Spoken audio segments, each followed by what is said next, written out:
So with no further ado, let's start today's seminar. It's a pleasure to welcome Professor Julian Hughes to come to us. Julian has recently moved from Newcastle, which is where he was when I first invited him, to Bristol Bristol University, where he's also working in Bath with the hospital there.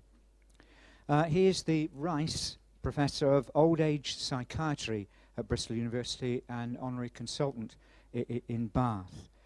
He's a Fellow of the Royal College of Psychiatrists and a Fellow of the Royal College of Physicians of Edinburgh.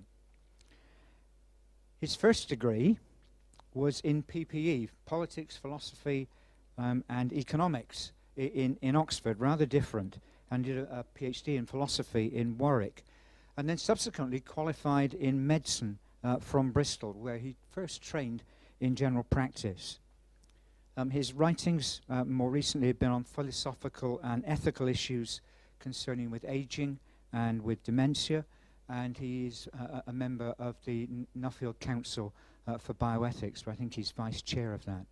So it's a privilege to welcome somebody with such eminent qualifications as Professor Hughes, and he's going to talk to us today on living forever, a worry for religious belief. So there are some people who seriously wish to live forever. Most of us, I suspect, will think that they are extremists. I'm conscious there might be some of them in the room.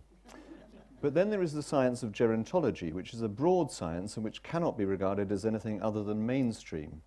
And a central concern of the study of aging, which is what gerontology is, well, actually it means the study of old men. But the central concern is longevity. So there is a mainstream science dedicated to looking at the biology of aging and the possibility of increased longevity. Other gerontologists look at the social aspects of aging and longevity and so on. But there is definitely an impetus to find ways to live longer. It's this impetus that I wish to consider.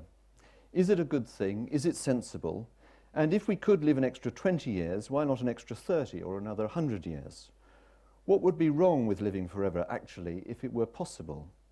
From the perspective of religious belief, do these longings for increased longevity or for life everlasting make any sense? I have to start with the inevitable point, which is to celebrate the increase in lifespan that has occurred over the last 100 years or so.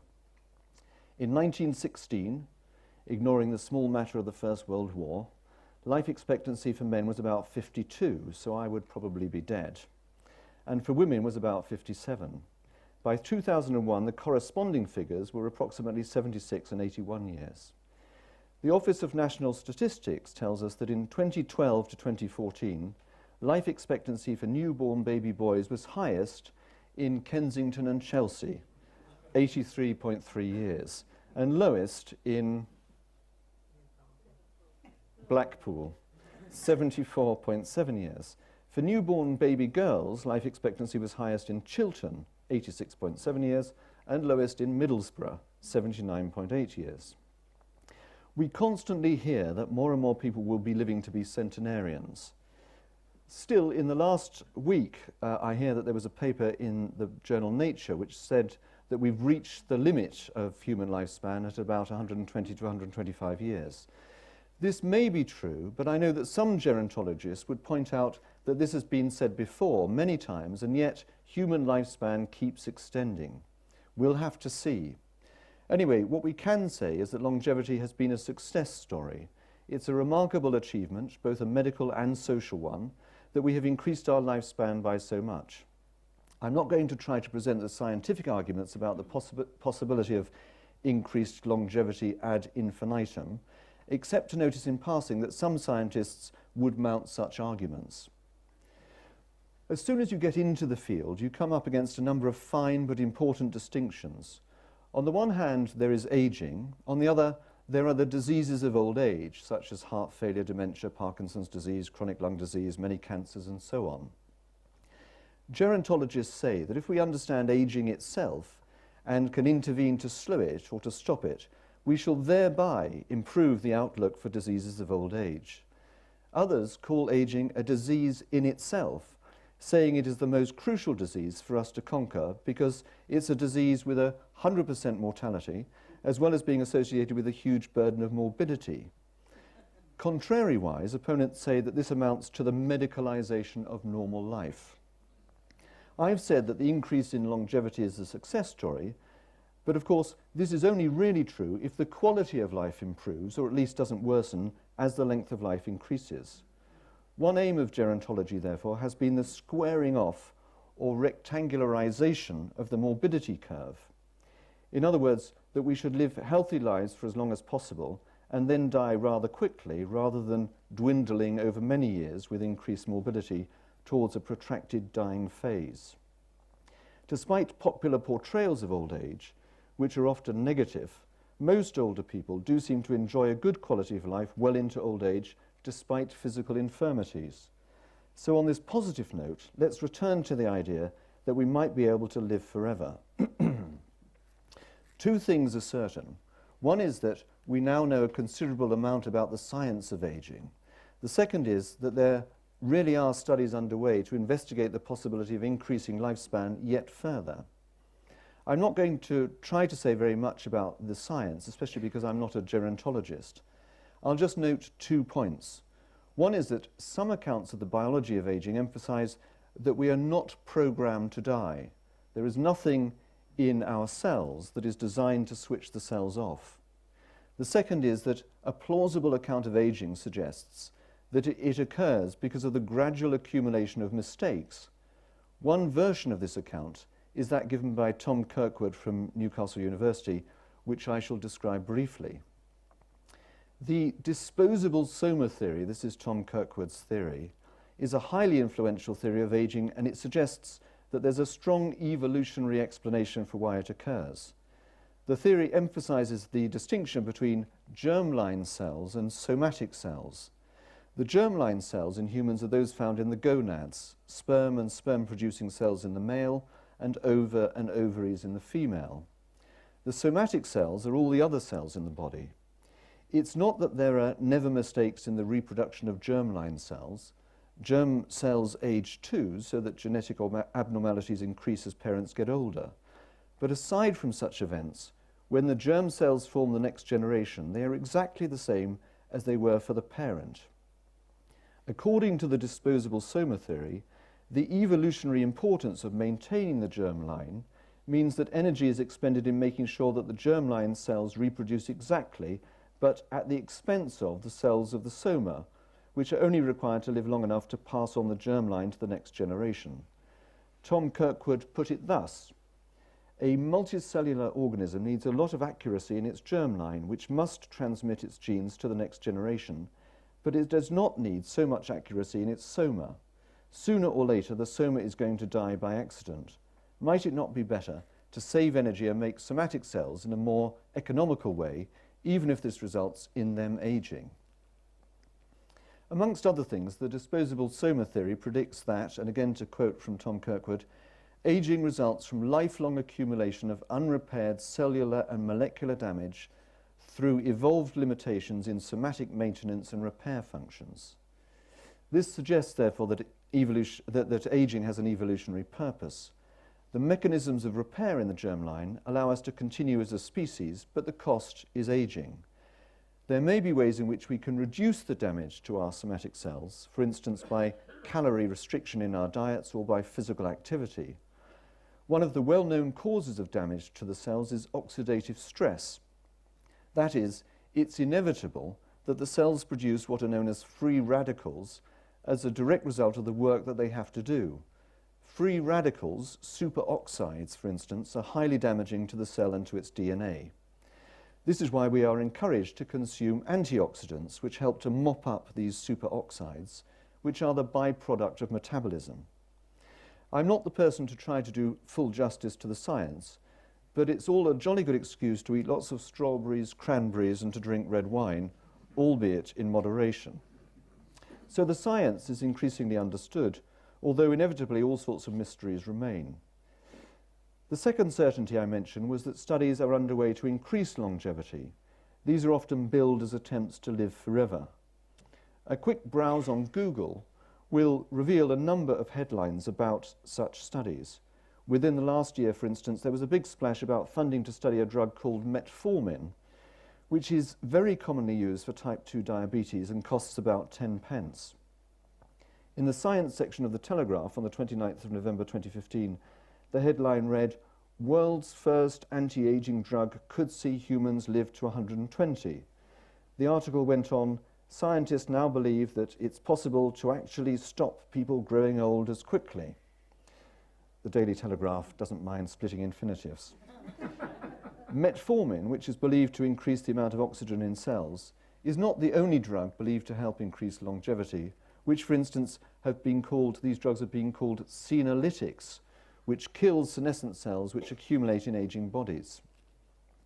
It's difficult to talk of living forever without mentioning the name of Aubrey de Grey, who's from Cambridge, who's referred to as a biomedical gerontologist.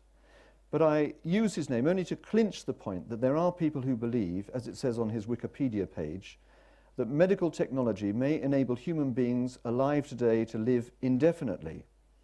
De Grey is co-author with Michael Ray of the book Ending Age. The subtitle of the book is "The Rejuvenation Breakthroughs That Could Reverse Human Aging in Our Lifetime." It suggested that aging can be eliminated and the body restored to an indefinitely youthful state. So having sketched some of the scientific background to the question, I now wish to return to ask what's wrong with the idea of living forever. I shall come around to the religious question, is the prospect of living forever a threat to religious belief, shortly. But first I wish to consider some conceptual issues, and for the sake of transparency, I should admit that much of what I now say about the Macropolis affair comes from the first chapter of my book called How We Think About Dementia.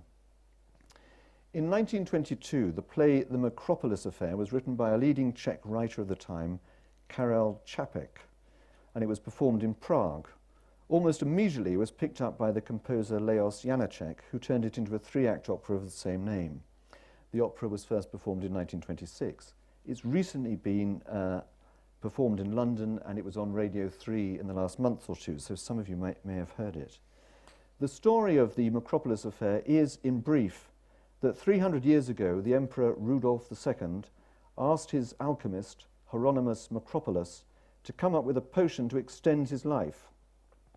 The potion was tested on Macropolis' daughter, Alina, who fell into a coma but then recovered and ran off with the formula for the potion.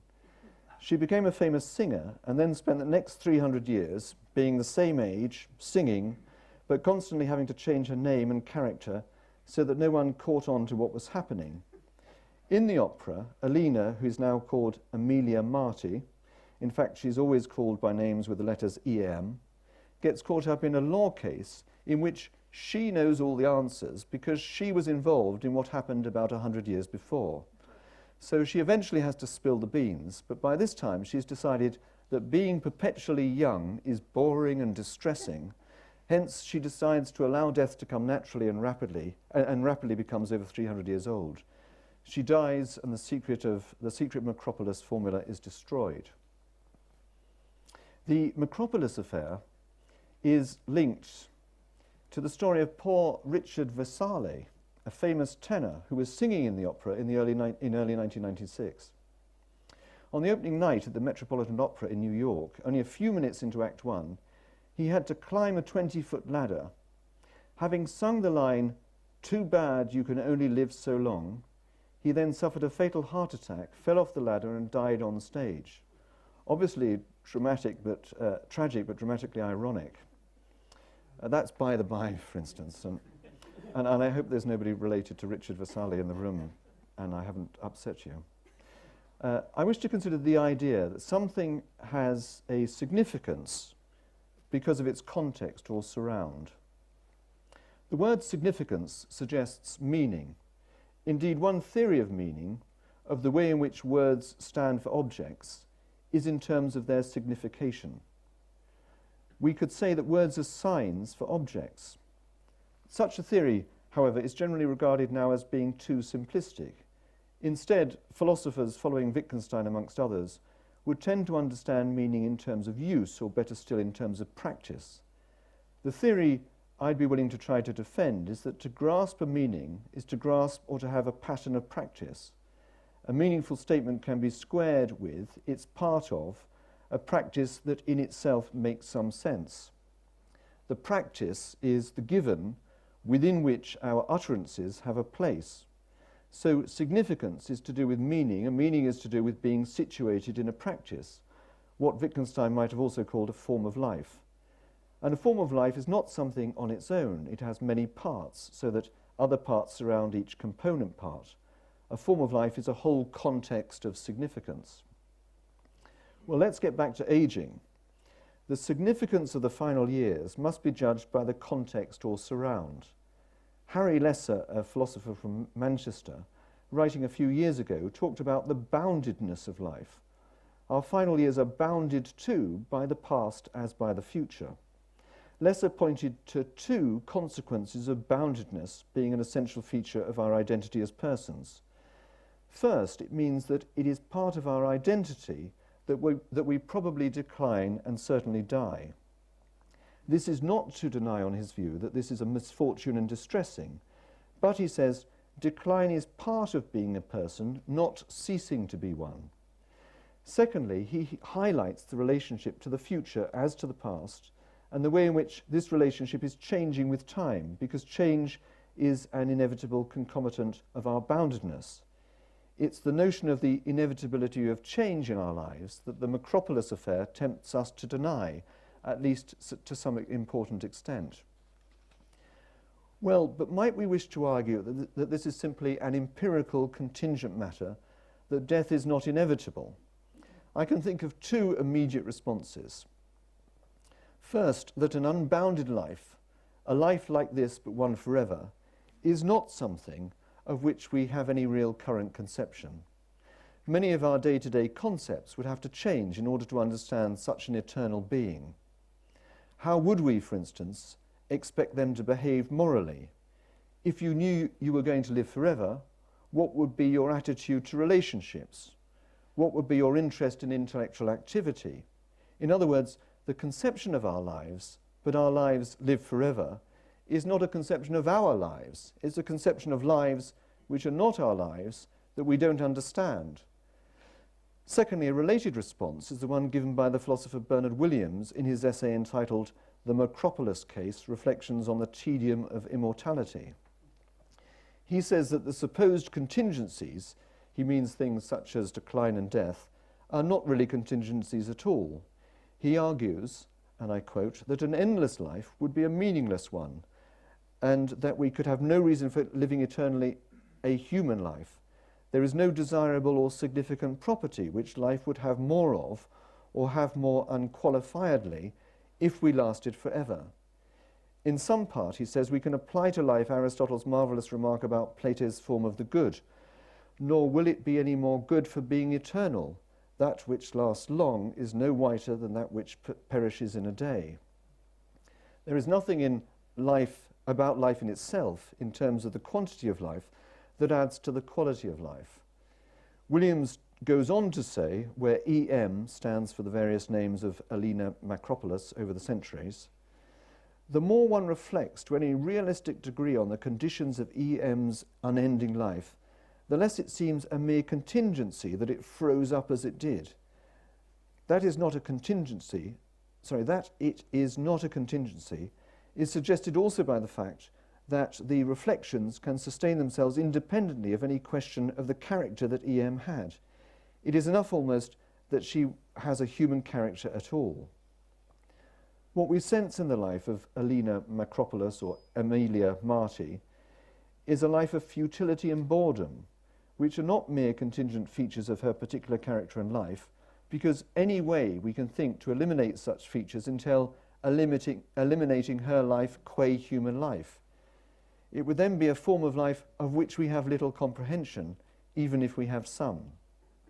And the reason for the tedium is precisely that her life is not bounded. Karl Jaspers, the German psychiatrist and philosopher, referred to death as the limit situation. Of course, we could come face to face with the limit situation at many points in our lives, every death, every sadness even. But during the final years, It is, whether we like it or not, whether we face it or not, a pervasive feature. The inevitability of death provides the significance of the final years. I haven't made so much of the other side of our boundedness, which is that the final years also connect to our earlier lives. Part of the significance or meaning of the final years comes from the narrative that's gone before.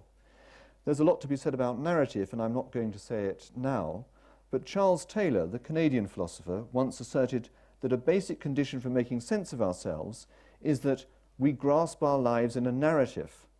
For Taylor, human persons as selves, and I quote, exist only in a certain space of questions through certain constitutive concerns, and what is in question is generally and characteristically the shape of my life as a whole. The extent to which this is true is the extent to which our understanding of aging is fashioned by our perspective on life as a whole, which includes the meaning of death in our lives. Just as the meaning of a word cannot be grasped in abstraction without the embedding context of a practice or form of life, so too the meaning or significance of aging is predicated upon the narrative of my whole life, which did or did not have this or that direction, was or was not entwined with the lives of a loving family, is or is not underpinned by the values that remain of importance to me. In short, the main worry at a conceptual level for me about living forever is that I just don't know what that would mean. Perhaps I could come to learn, but I would be learning a whole new language. I think in this context of Wittgenstein writing, "If a lion could speak, we could not understand him." It would be such a strange form of life compared with our own. Understanding would be very difficult. But if it were possible to live forever, ignoring conceptual concerns and any empirical objections to such an idea, would this be a threat in some way to religious belief? One worry is to do with scientism, where this is characterized as the belief that science will provide answers to all of life's and the world's problems. The promise that we shall live forever once biomedical gerontologists have done their work can be seen as a snub to religious belief. Much of religious belief stems perhaps from our concerns about death. Religion, in a sense, provides the answer to our worries about the meaning of our lives, given the inevitability of death. Life without death is reminiscent of the Garden of Eden, and we shall have regained it thanks to the scientists, without divine intervention. Of course, this ignores the problems of global warming and terrorism and the like, but presumably there will eventually be scientific solutions to those problems too, so that we shall really enjoy the same quality of life as Adam and Eve before the fall. That was a joke, by the way. But I didn't want you to laugh, but I just wanted you to know it was a joke. A shorthand way to put this concern is to say that if science allows us to live forever, then it undermines our status as creatures, at least in the sense that it means we are not so dependent on our creator. We can live without a creator, we just need to get the science right. I think this would be to misunderstand what is meant by the creator, at least according to one tradition. I was brought up once at university under the influence of the Dominicans, Herbert McCabe and Brian Davies, and helped considerably in my thinking by the dean of this college, Father Alban McCoy, to whom I'm very grateful, to think of God as the unknown answer to the ultimate radical question, why something rather than nothing? This understanding of God stresses the mystery of God, that we cannot know what God is, even if we can know that God exists. Further, this understanding of God is an understanding of God as the creator, as the explanation of there being anything at all. But this creative activity is something that did not happen once at the start of time, it continues all the time. On this view, God acts in our actions, and our actions are a manifestation of God's creative activity, in that all of our actions, but also everything that exists, raises the God question. About anything, we can always ask, how come it exists? Where this question does not only relate to the particular thing, but also refers to the fact of any existence at all. On this view, it does not much matter whether a person lives for 1 year or for 1,000 years. God acts in the person's actions and brings them into being as the creator. The existence of God is not shaken one iota by the thought of worldly everlasting life. In turn, this reflects the broader argument between scientism and religious belief. Luckily, I can bypass this argument on the grounds of time and remit, but my position is that there is nothing in the world studied by science that does not raise the God question, why something rather than nothing? So it has never seemed to me that science gets rid of God, and it has never seemed to me that there needs to be any sort of battle between science and religion.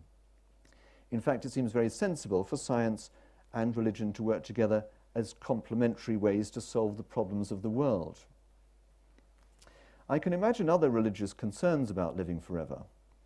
A rather facile point might be made about the comparison of longevity with the everlasting life promised by religious belief. Sorry, about the comparison of longevity with the everlasting life promised by religious belief. To anyone who objects that trying to gain control of our lives so that we might live forever is in some essential sense anti-religious, that it amounts to trying to play God, to use an expression I rather hate, those keen on living forever might point out that it is what religious people wish to do anyway, so they might as well do it now in this world, rather than trusting on promises of second comings and resurrection once it's too late. As Marvell said, the grave's a fine and private place, but none, I think, do there embrace. It might also be said that, if there are problems with the idea of living forever in worldly form, there are more in connection with the idea of everlasting heavenly life. But I think these sort of arguments are based on errors and misunderstanding. First, there is nothing quintessentially irreligious about scientific research, and research that aims to improve human life, for instance by lessening the chances of people falling foul to age-related diseases, should be seen as a good. Issues will arise about the boundaries of such research, but we shall then have to appeal to whatever the appropriate ethical considerations might be that determine when research is and is not acceptable. There might be all sorts of objections to a particular type of research, that it causes too much harm to animals, that it poses too many risks to human participants, that it has some other unwelcome consequences, that it takes no account of resource allocation, for example, when the money could be better spent on providing aid to middle and low-income countries, that it involves using people solely as means and not as ends in themselves, that it offends the principles of justice, compassion and honesty and so on. But if research to increase longevity has good consequences, attends appropriately to the demands and duties of research ethics, and is performed in accordance with the highest professional virtues, it's hard to see why it might be religiously objectionable. Secondly, those who mock everlasting heavenly life as being the same as everlasting earthly life simply, on my view, have not understood the radical nature of the mystery at the heart of religious belief. I think this can sometimes apply to religious people too. It's sometimes said that the resurrection of the body does not mean the resuscitation of the body. The second coming, when Christians believe that all will be raised from the dead, will not be like the popular soap Casualty on some sort of grand scale. The bodies will be like the risen body of Christ, but that is a rather mysterious sort of heavenly body. I think we're allowed to say that we do not then know what we're talking about, but we're not talking about being able to continue shopping in Sainsbury's indefinitely. Religion offers us something otherworldly, which is both its appeal and its foundation. Religious belief arises because the world points beyond itself. It doesn't just point to some other bit of the world. But beyond the world is something we don't understand. If scientism does not see the possibility of this mystery, then it will forever talk a different language from that spoken by religion. Equally, it behoves religious believers not to be talking about their beliefs as if they are ordinary, non-mysterious beliefs, and it behoves them to convey the mystery, which is, after all, a great impetus to science too. In all of this, I am inevitably, I'm afraid, reflecting a particular tradition of religious belief. I don't know what to say about reincarnation, for instance. My inclination is to say that the project that aims at ending aging altogether is unlikely to succeed. At least that's my gut feeling. So there would not in any case be a problem for those who believe in reincarnation. In a sense, this takes me on to my final point. Say we accept that the science will work and that it will be possible to live forever. There are some pesky practical points to get over. What sort of age will we be when we live forever? Will the world be full of people held at the biological stage we would now call 20 or 30 years old? In which case, will they not be quite keen on sex? Will the inevitable offspring then be allowed to age until they are also in their 20s or 30s? But would we not then have quite a lot of people all at the same age in the world? Would we have to have some extreme form of population control or eugenic program in place? Or would we need some form of agreement that after a certain time people should be allowed to die? It would be like the Macropolis affair all over again. But anyway, let's pretend that there are answers to these pesky practical problems. What then? What I want to suggest is that there would then be even more reason for people to attend to the existential questions that arise in life. What is it all for? How do we live a good life? Can we change our lives if they are going wrong? Does life have meaning? The questions would be more pressing, I think, and the answers would be more elusive. At least they might be harder to hang on to across a million years, if a million years of things being the same, of there being no aging, no change.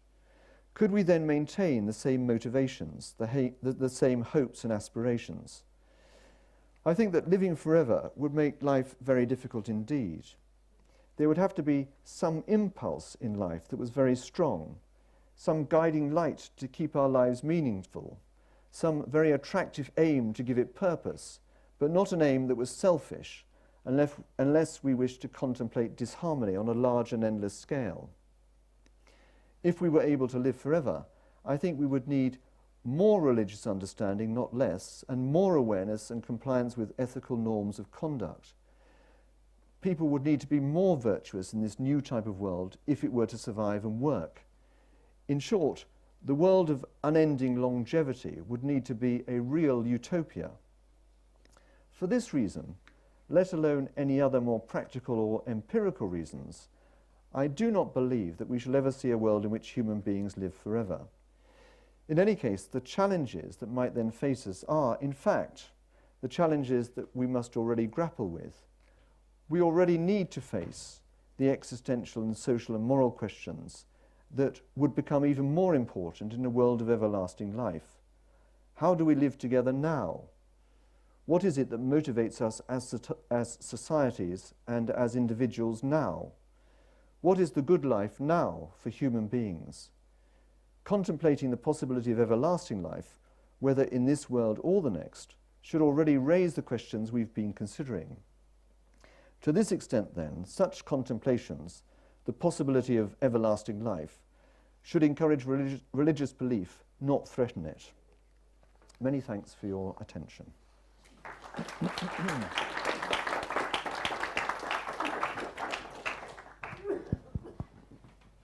Thank you very much. Fascinating. That set, I'm sure, a lot of minds thinking, questions to ask. We've got plenty of time for questions, and Joe has a roving mic. Who would like to kick off?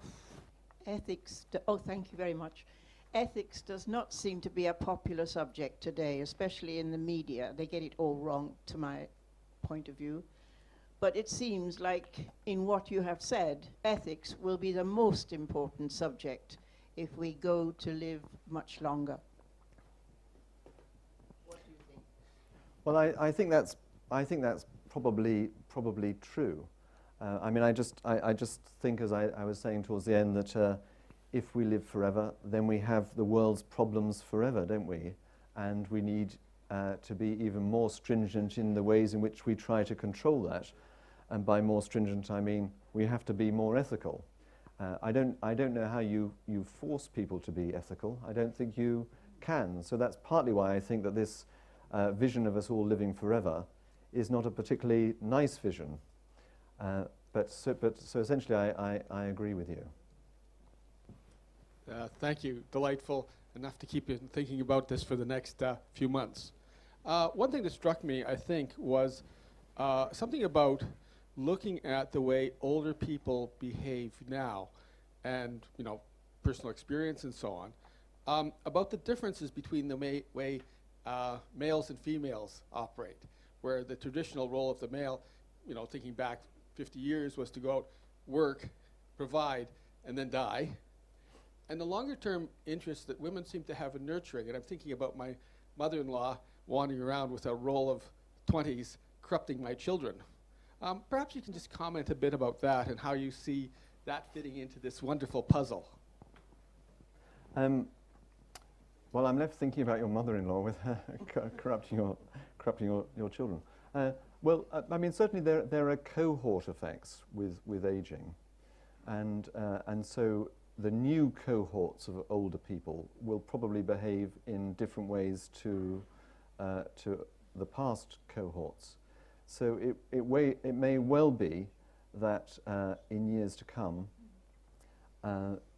chores and the roles of couples will be different, and that might well be better. It might well be worse. I'm not sure, but we'll have to see. But I'm sure that things will change in some ways. But I'm tempted to make a slightly different point, which is just to say that, of course, I mean, what we see in clinical work is sometimes that those roles have to be reversed in any case. So sometimes a dutiful wife has supported her husband throughout his working career while she's been at home, but then perhaps she gets dementia and he suddenly becomes the one who has to become the carer. And that, of course, so that role more naturally falls to women. There are many, many more women who are carers for older people. But sometimes it falls to the men. And, then some men find that extremely difficult, but some men adapt to it very easily. Well, I don't suppose it's easy, but they seem to make it easy, and they're fantastic carers. And you can have sons looking after mothers and husbands looking after wives and so on. So I suppose my point is that we're all adaptable, and sometimes crises cause us to have to adapt. I don't know if that's fully answered what you... Is there an Thank you very much, Professor. Very, very interesting talk. Thank you. As you were speaking, I was thinking, what if we thought of life as a resource? And then I thought, well, they won't be distributed equally. So the first world would have lots and lots of people living forever, and the poor third world wouldn't, and there would be massive inequalities, even more so than today. But then I thought, presumably that's one of your pesky practical things that we'll just forget about. And then I thought, well, what is this resource for? And there's a strong religious tradition, obviously, that it's for praying to God and bringing in the kingdom of God here on earth. That's what the Desert Fathers did, or thought they could do. And so I wondered, if we had unlimited resource, maybe we'd finally get it right. There'd be enough prayer to go around, and they would actually finally do it. I mean, is that possible? Well, I mean, I think you've made a number of lovely points. I think your final question is a question to me about the efficacy of prayer, and I'm not sure that I'm the person to answer that. I think my answer, well, I'm not the person to answer it, but my answer would be that the difficulty isn't it, that God moves in mysterious ways, and he doesn't always think that our prayers are the ones that should be answered. So I wouldn't want to bank on it, that if we just have more people praying, the problems of the third world are going to disappear. I'd be a bit cautious about that. But you raise a number of issues. I mean, one thing to say, of course, is that the issue of aging is an issue in middle and low-income countries as well. So those countries are also aging, which is itself causing difficulties in those countries. And it's causing very specific sorts of difficulties. For instance, in countries where the middle-aged people have been wiped out by HIV/AIDS, so that then you have grandparents having to bring up grandchildren, and you also just have a lot of orphans. So there are those sort of problems to do with aging. But there is also, I mean, another sort of nice point which you gesture at, is just that I mean, it does worry me, and I don't know what the solution is, but I mean, there are people who write about this. There's a chap called Solomon Benatar, who is a South African physician, and he particularly is concerned about the HIV epidemic. But his worry is that there's so much money being spent on things like research on aging in first world countries that there's something sort of immoral about it, when on the other hand you've got people who just need another fiver to help them get through the day. I think that is a big issue. I mean, of course, it's not just an issue about aging research, it's an issue about research generally. I know that I could get things thrown at me by you know, starting to talk about, say, cancer research. I mean, I'm prone to talk about cancer research because dementia research gets much less money than cancer research. But even for dementia research, you know, there are millions of pounds going into this research on the promise that eventually it's all going to be absolutely fine. But on the other hand, you know, there might be other things that could be done with some of that money.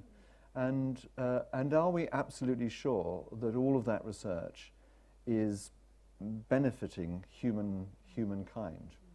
Or is it, in some sense, sometimes prolonging life in ways which then become quite miserable for some people? I hesitate to make that point, partly because I know some of the research which says that actually older people are having a nice life. So there's something called in Newcastle, there was something called the 85 plus study, where they got everybody of 85, everybody who'd been born in the same year, and they followed them for some years and they did all sorts of tests on them. And they showed that on average these people had 4.5 diseases. I mean, these were sort of proper diseases recognized by the International Classification of Diseases. So most people had 4.5 diseases when they got to 85, which might be blood pressure, heart disease, lung disease, or whatever. But when you ask them about quality of life, overwhelmingly they said that they were having good or excellent quality of life, and they thought they were better off than most other people. So we don't want to suddenly become ageist about this and start to say, well, you know, we don't want people living to be old. You know, we love old people, and old people are contributing a huge amount to the economy and to our lives in all sorts of ways. So that's true. But on the other hand, is there a sort of endeavour going on to keep people alive beyond the point at which they should be kept alive? That's the question. And just in case anybody's about to ask, I certainly don't think we should be killing them. But thank you for your talk. I was just wondering if you might say a little bit more about Williams's paper in relation to your talk, and specifically the charge. You could apply his charge about imminent immortality to kind of religious conceptions of immortality, in that he says, you know, immortality has to be related to my current character in a way that I can understand and conceive of in order for it to be an object of hope. So he might throw back this this objection not just to the imminent case but the transcendent case. So I wonder what you might say about that. Well, I have to just confess I can't answer the first bit of your question. It's too long ago since I read Williams's paper. So all I can recall of it are some of the bits that I've quoted from it. As to the second bit, I mean, I think what you're saying makes some sense to me. That we have to look at the sort of we have to look at the particular, and that and the difficulty is that the particular is what we know, and that the sort of case that was being considered the Macropolis case is really a case of something that we don't know, and we can't. It's very hard to conceive how in that case you would be able to sustain the sorts of things that help to sustain us. I'm not sure if I've completely answered that point, but okay. Yeah, just there. Clear.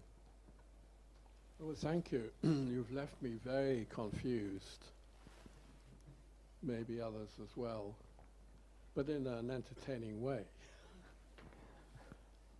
I'm slightly surprised that you make longer life sound like Brexit in the in the Guardian. I'm sorry.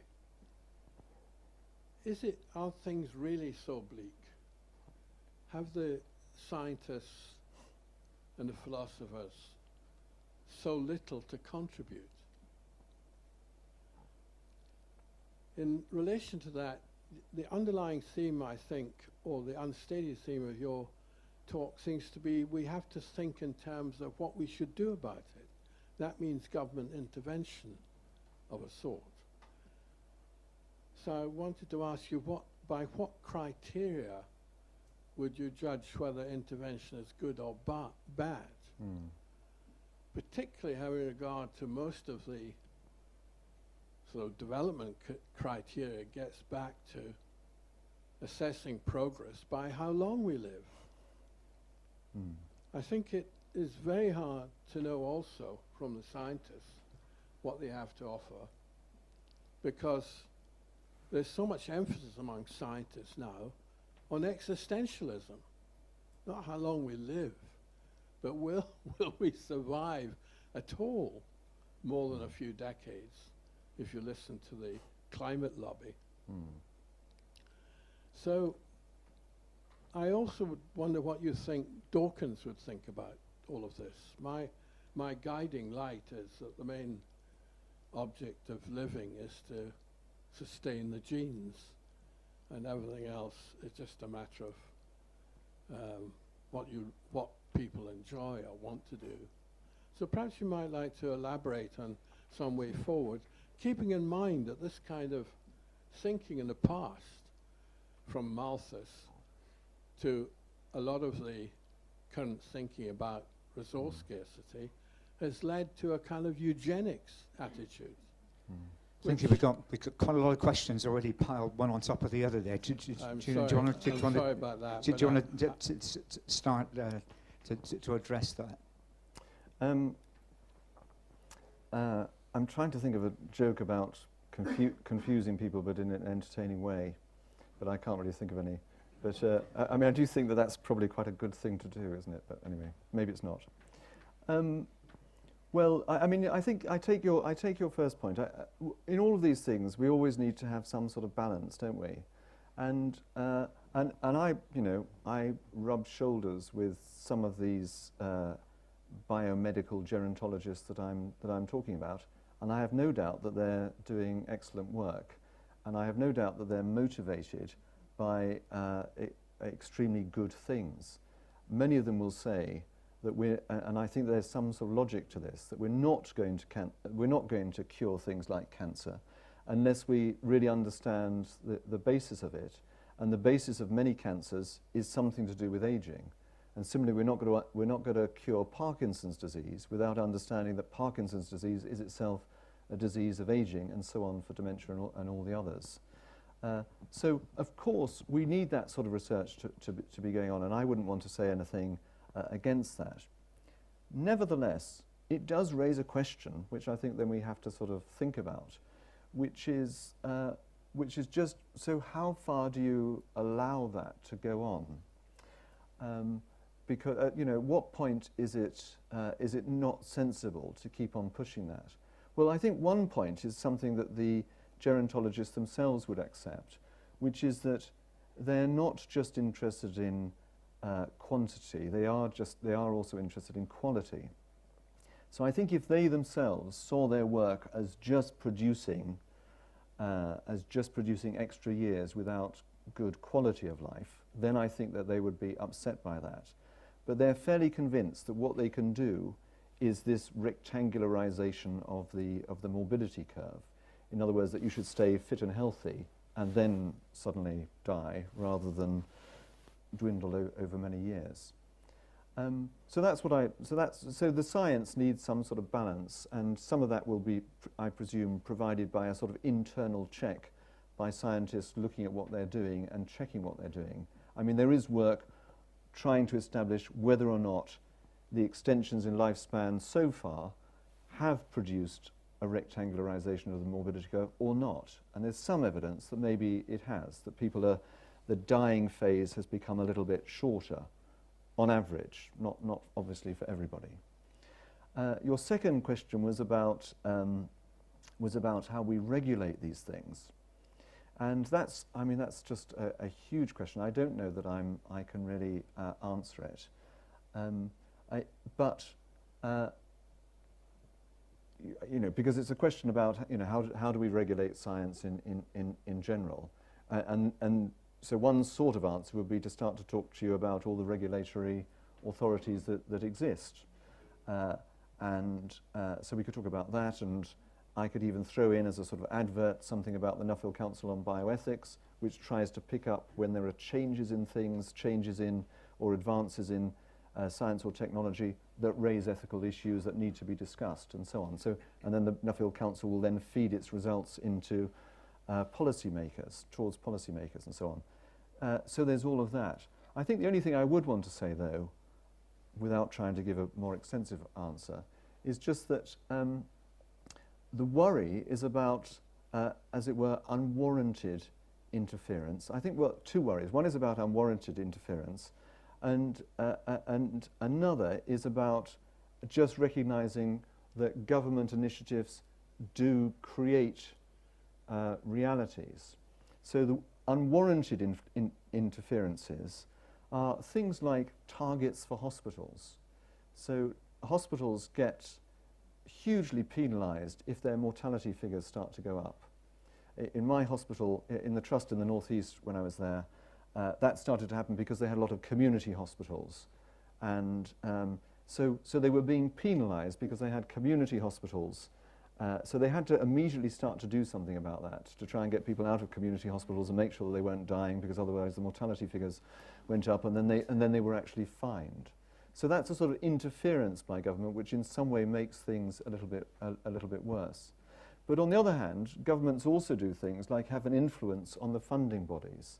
And if the funding bodies are giving more money to ageing research, then people will do more ageing research. And if the funding switches towards cancer, then people will do more cancer research, and so on.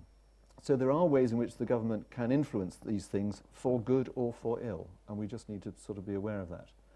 As to Dawkins, I haven't got anything to say about him. No comment. Can I take Alexander in the corner there? Thank you very much for your talk, which I found very engaging and very helpful. I have a comment, if I may, and a question. My comment would be that I think it's helpful to distinguish more clearly between longevity and life expectancy. So if we try to bring life expectancy up, that does not necessarily mean that we're subscribing categorically to prolonging life, whatever the cost, but it also means preventing lives from being cut short, those lives cut short that would bring the average down, and those lives that are robbed the chance for a fulfilled life. Now the question that I have also relates this notion of the unbounded life that you addressed, which I found very helpful. But I'd like to play devil's advocate a little bit and imagine what a proponent of immortality might reply. So if we achieve, or if we were to achieve immortality, that wouldn't necessarily mean that we're per se unbounded, because some infinities are more infinite than others. So if you take all the numbers from 0 to infinite, you've got fewer numbers than when I take all the numbers from minus infinite to plus infinite, etc. So even if we're immortal, we'll stay limited in other respects. Wouldn't that be, how would you react to that counter-argument? Well, just to say, I like your comment. I mean, I think you're absolutely right. I don't think I understand the question really. I mean, we have different infinities. Well, if I live forever, I might still, I have limitations. If I were to live forever, I might still have limitations in other respects.